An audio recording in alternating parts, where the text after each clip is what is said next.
বিএনপির কেরা উঠিছে, কেরা মানে কি আমরা জিগান না। ইলিয়াসের একটা ভিডিও আছে, শাওনের কেরা উঠিছে, আমি দেখি না ভিডিওটা, শুধু থাম্বনেল দেখেছি, তাই কেরা মানে আমি জানি না, কিন্তু কেরা কথাটা খুব পছন্দ হয়েছে। বিএনপির কেরাটা বোঝার জন্য আপনাকে না মেডিকেল সায়েন্স কই, হ্যাঁ আবার ডরায়েন না, সেটা খুব সহজ জিনিস। হাঙ্কারের শরীরে একটা রোগ প্রতিরোধ করার ক্ষমতা আছে, এটার ইংরেজিতে কয় ইমিউনিটি। এই ইমিউনিটি আছে জন্যই আমরা এত দূষিত পরিবেশে দূষিত খাবার খাইয়াও নিত্যদিন রোগে ভুগি না।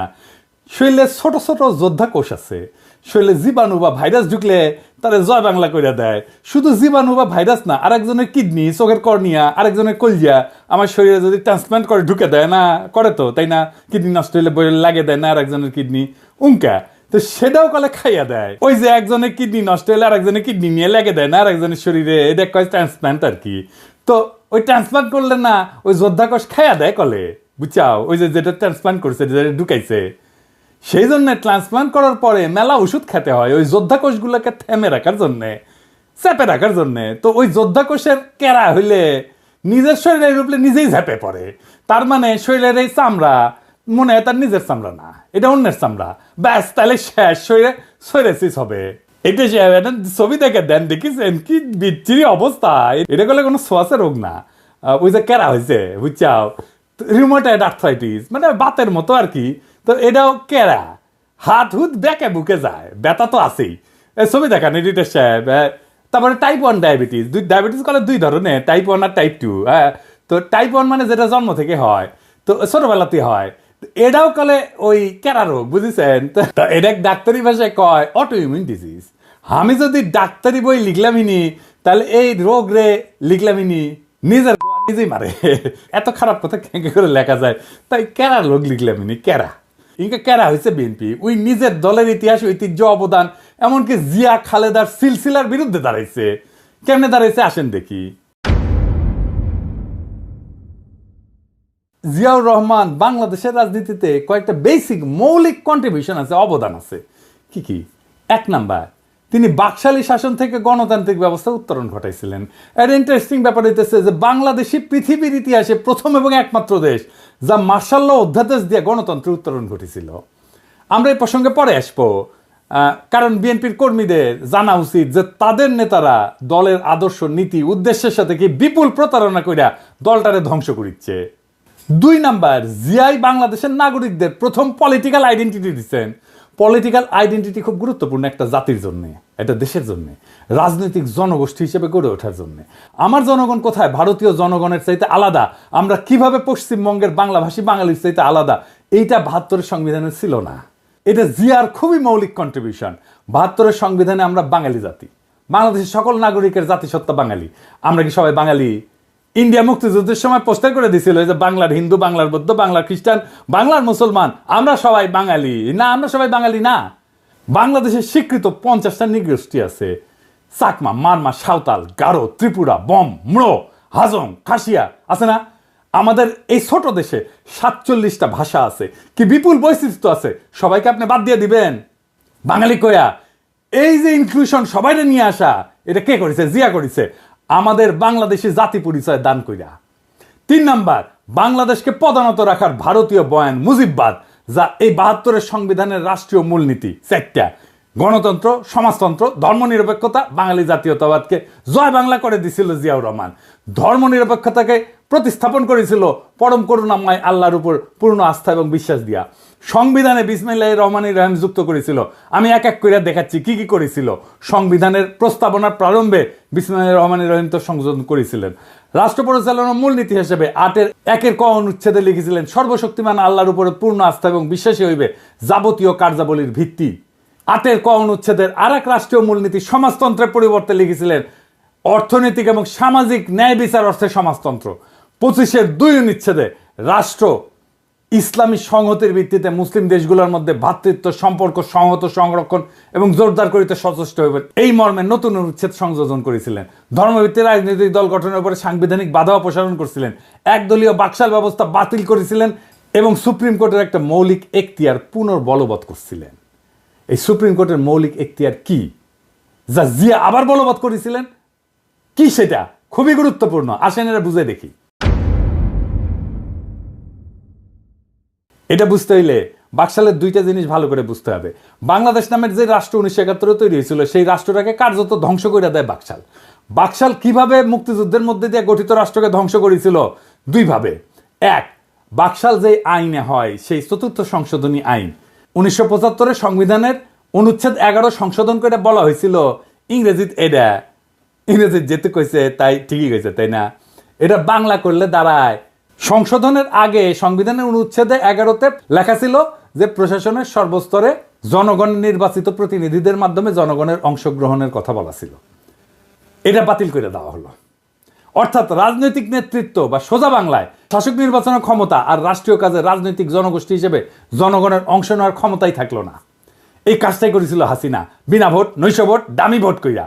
এটাই ইন্ডিয়ান প্ল্যান, যে বাংলাদেশের ভূখণ্ড থাকবে, মানুষ থাকবে, কিন্তু নেতা নির্বাচনের ক্ষমতা থাকবে না, যেটা হাসিনা করেছিল। 2 নাম্বার, সংক্ষুব্ধ কোনো নাগরিকের আদালতে যাওয়ার একটা মৌলিক অধিকার ছিল 44 অনুচ্ছেদে। বাকশাল সংশোধনীতে সে খোদ 44 অনুচ্ছেদকে বিলুপ্ত করে দেওয়া হয়। একই সাথে 102 অনুচ্ছেদে সুপ্রিম কোর্টকে দেওয়া অধিকার, অর্থাৎ সংক্ষুব্ধ কোনো নাগরিকের আবেদন শুনতে এবং প্রতিকার দিতে নির্বাহী বিভাগকে আদেশ দেওয়ার আদালতের ক্ষমতাকেও বাতিল করে দেওয়া হয়। মানে রিট আপনি করতেও পারবেন না, আদালত রিট শুনতেও পারবে না। রিট জিনিসটাই বাতিল করে দিছিল। সোজা কথায় চতুর্থ সংশোধনী আইন রাষ্ট্রের নাগরিকের সংক্ষুব্ধ হওয়ার মৌলিক অধিকার রদ করে দিছিল। এটা জিয়া পুনরায় বলবৎ করছিলেন।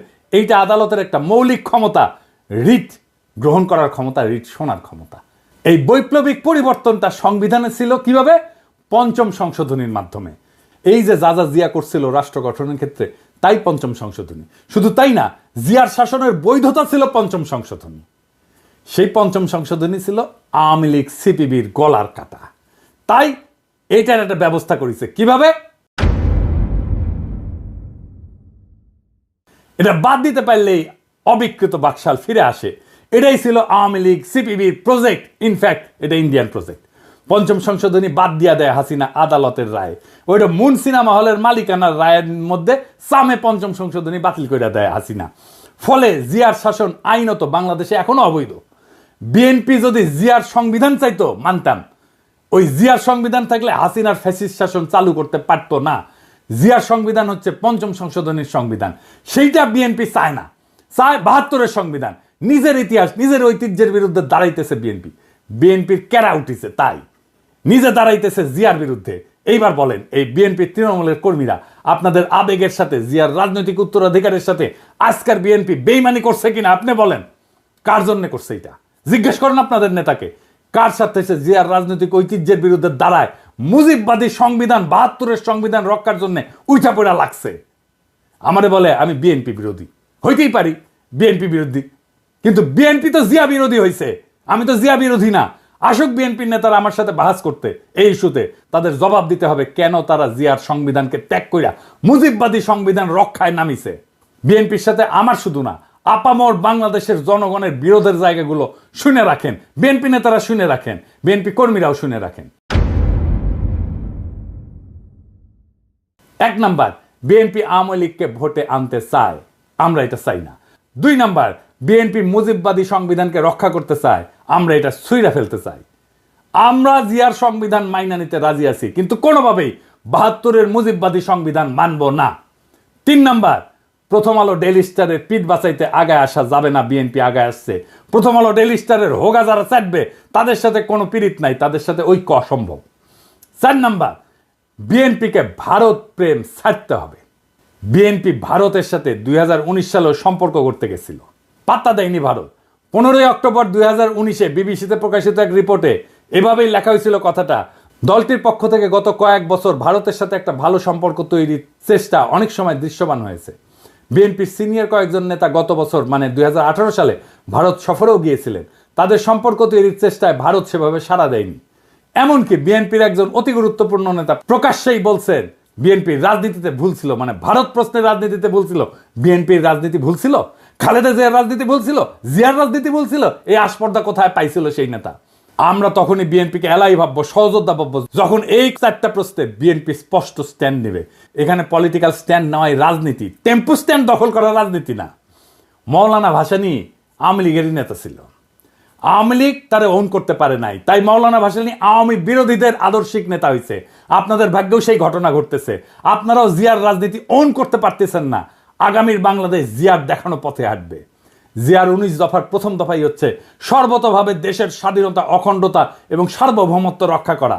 সর্বতভাবে মানে সব রকম উপায়ে, রাজনৈতিক, সামরিক, কূটনৈতিক সহ যা যা পদক্ষেপ নেওয়া যায় সবভাবে। এই কারণেই জিয়াউর রহমান বাংলাদেশে আধিপত্যবাদ এবং আগ্রাসন বিরোধী জনগণের নিরঙ্কুশ সমর্থন পাইছিলেন। তিনি আমাদের নেতা হয়ে থাকবেন। আমরা জিয়াকে রিপোজিশন করব পলিটিক্সে। বাংলাদেশের রাজনীতিতে আমরা জিয়ার চিন্তাকে পুনরাবিষ্কার করব, যা আপনারা পারেন নাই। রাজশাহীতে ছাত্র রাজনীতি করার টাইমে আমরা স্টার সিগারেট খেতাম, কম পয়সা, টাকা পয়সা ছিল না, তো তাই তো এক বিএনপি নেতা আমাদের স্টার সিগারেট খাওয়া দেখে তাচ্ছিল্য করে কইছিল যে ওই বিএনপি করে গল্লিক খায়। গল্লিক মানে গল্লিফ আর কি, সিগারেট। আপনারা বিএনপি করেন আর নির্বাচনের গল্লিক খান। আমরা জিয়ার রাজনীতি নিয়ে আগায় যাব, দেখেন কার পিছে জনতা আসে। আমি শিওর আপনাদের দলের ত্যাগী এবং তৃণমূলের কর্মীরা দলে দলে আমাদের রাজনীতিকে ঊর্ধ্বে তুলে ধরবে। ওরা জিয়ার রাজনীতি কোনটা সেটা ঠিকই চিনতে পারবে। ওরা গোল্ডিক খাইতে আসে নাই, তারা জিয়ার রাজনীতি করতে আসছে। আপনাদের মুজিববাদী সংবিধান প্রেমী আর ভারত প্রেমী রাজনীতির ন্যারেটিভ বয়ান বদলাইতে না চাইলে আসেন খেলবো। বয়ান আর ন্যারেটিভ তৈরির মাঠে খেলা হবে। এই কাজটা আমরা ভালো পারি। আর লাইনে আসলে স্বাগতম।